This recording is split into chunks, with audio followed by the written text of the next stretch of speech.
What we're going to talk about today are the do's and the don'ts of multifamily seller financing. Of course, if you've come from the world of residential, you're always trying to get some form of seller financing. And if you come into the multifamily side, you're going to try to do the same thing. And I don't blame you, but it's important that you understand it's different. And as long as you know what you need to be looking out for, you can do all right with it.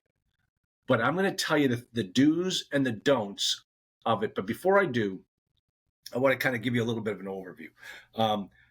First off, beware of 100% seller financing.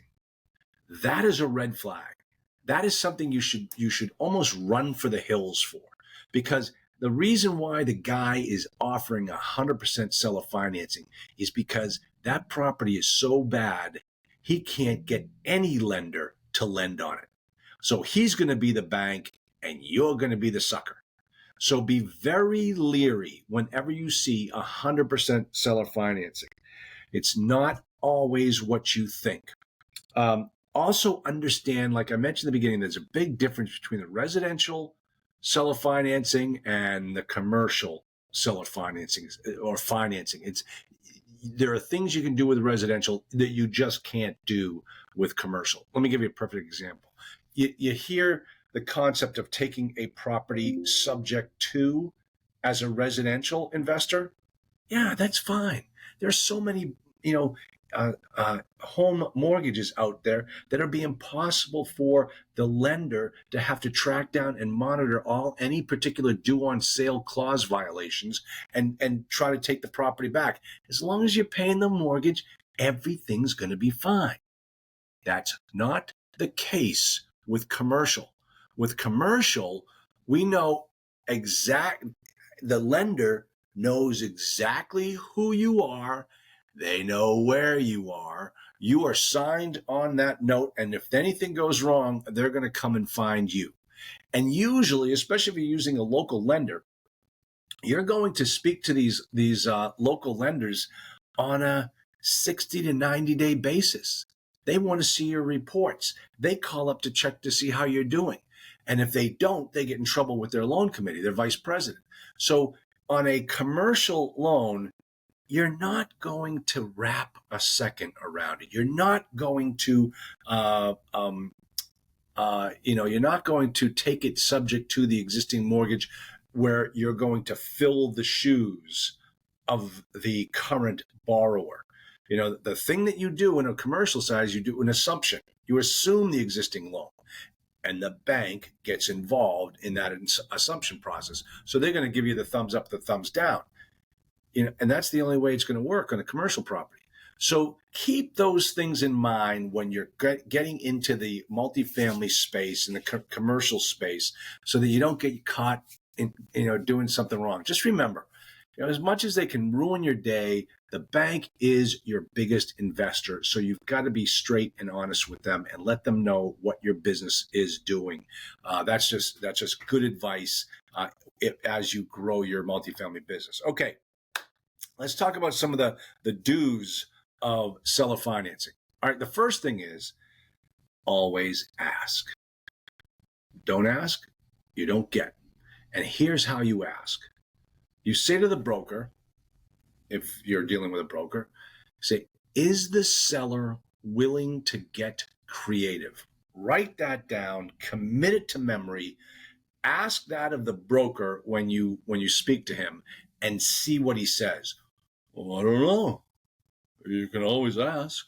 Okay, so make sure you ask, especially in today's environment. Now, folks, I'm recording this on November 29th, 2023. And the reason why I specifically give that date is because these shows live forever on the internet. There was a time back in 2005, 2006, where you asked for seller financing, you could get it. And then the market crashed, and then everything was going crazy.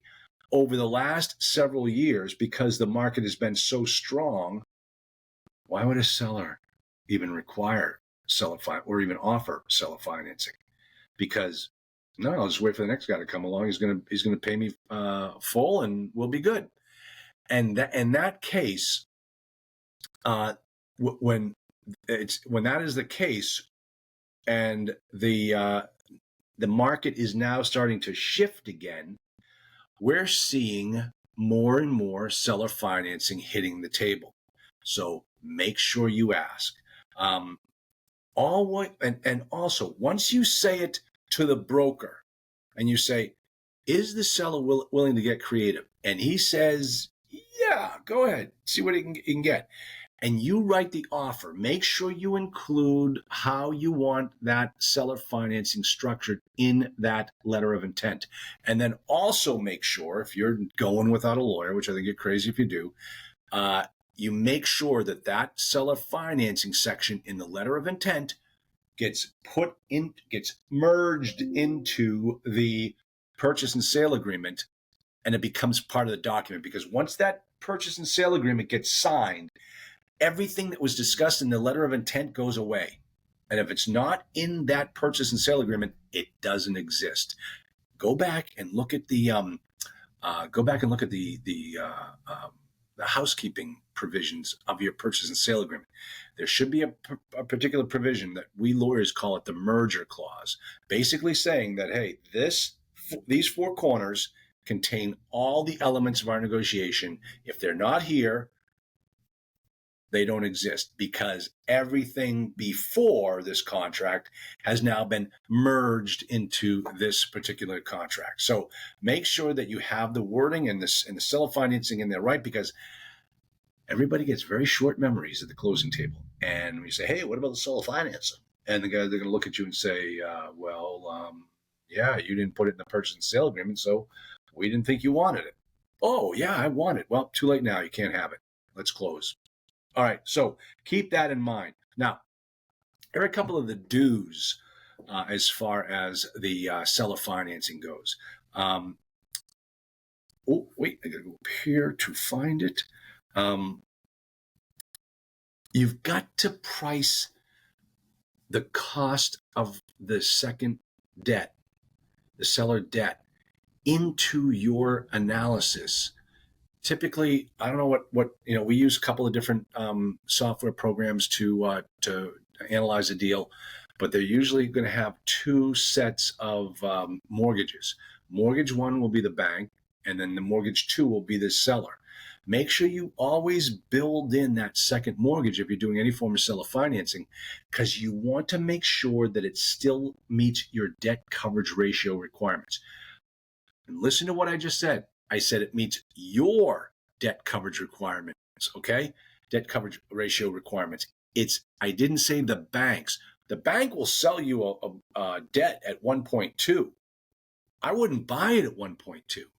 That's too risky for me. The bank can take away the property and go, sell it. And they right away, they got a 20% spread at the minimum. So they don't care at a 1.2. That's going to be your problem. You as an investor should have a higher debt coverage ratio. But then when you saddle the seller financing on top of that, now you're putting more burden on the back of the property, and you've got to make sure that you can meet that debt coverage ratio that you want it. So always make sure about that. The other thing, okay, so those are the do's. Now, some of the don'ts, and this one gets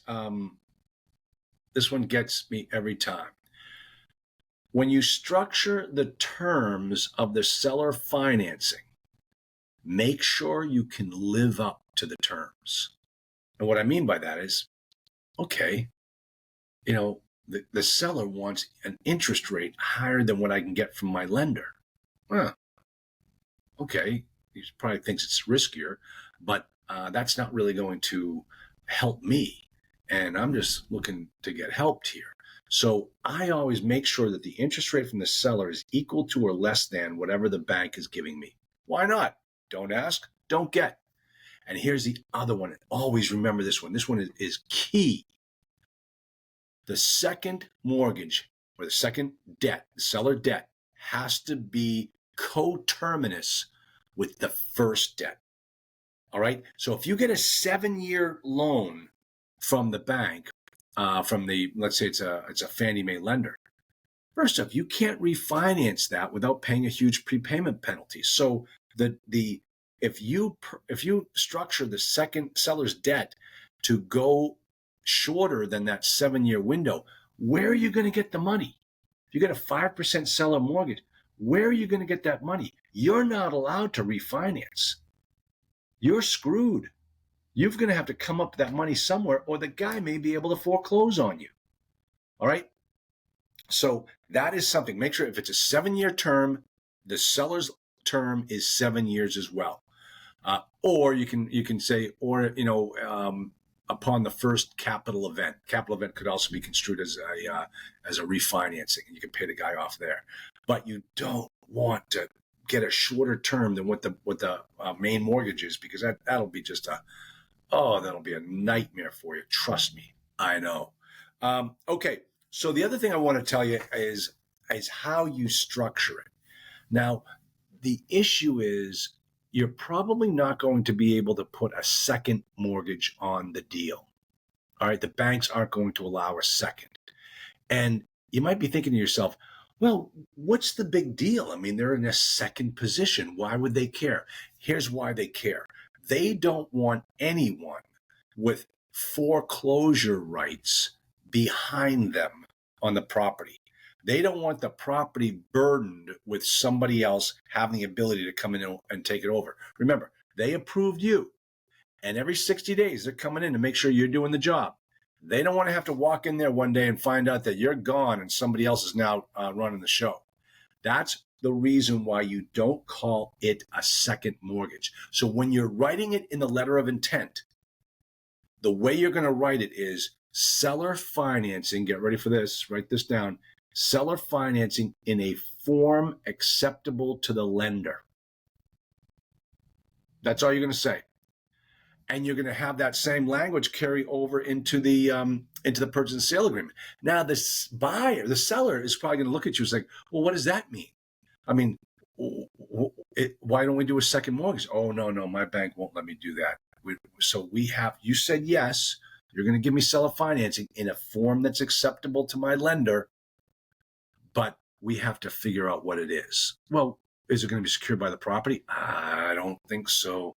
My bank doesn't like to have any debt behind it that could replace them. So here's what I recommend, and this is how you structure it. Instead of burdening the property, which is what a mortgage does to a property, you're going to burden the members of the limited liability company that owns the property. And so what that means is you're going to take that property and take that LLC and create a new category of members. And that new category is going to be a member of one, and that's going to be the seller. And the seller becomes a member of the LLC. And the seller's membership interest looks, acts, and feels like a second mortgage. It pays out a regular amount every month. It is a fixed dollar amount valuation. It runs for a particular term. And if you don't pay that monthly amount, the seller can force all the other members to transfer their interest to him. Essentially a foreclosure. All right. So that is how you need to structure these seller financing deals for them to be successful. Let me see. That's about those. Those are my notes for seller financing. It's a it's a great deal. It could help you out with your with the amount of money you have to bring to the table. If you can get the seller to give you some, you can get very, very creative with it. The sky's the limit. You can write it up any way you can, but make sure, folks, you get yourself a good lawyer who can handle this type of stuff for you.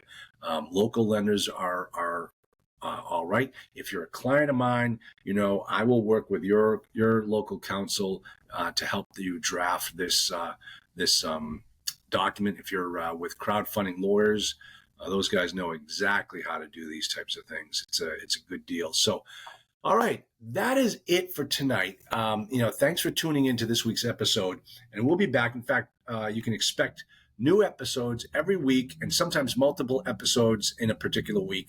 And if you'd like a complimentary copy of my book, How to Own 1,000 Apartments in 5 Years, go to www.multifamilyos.com and fill out the form, and my staff will send you a copy.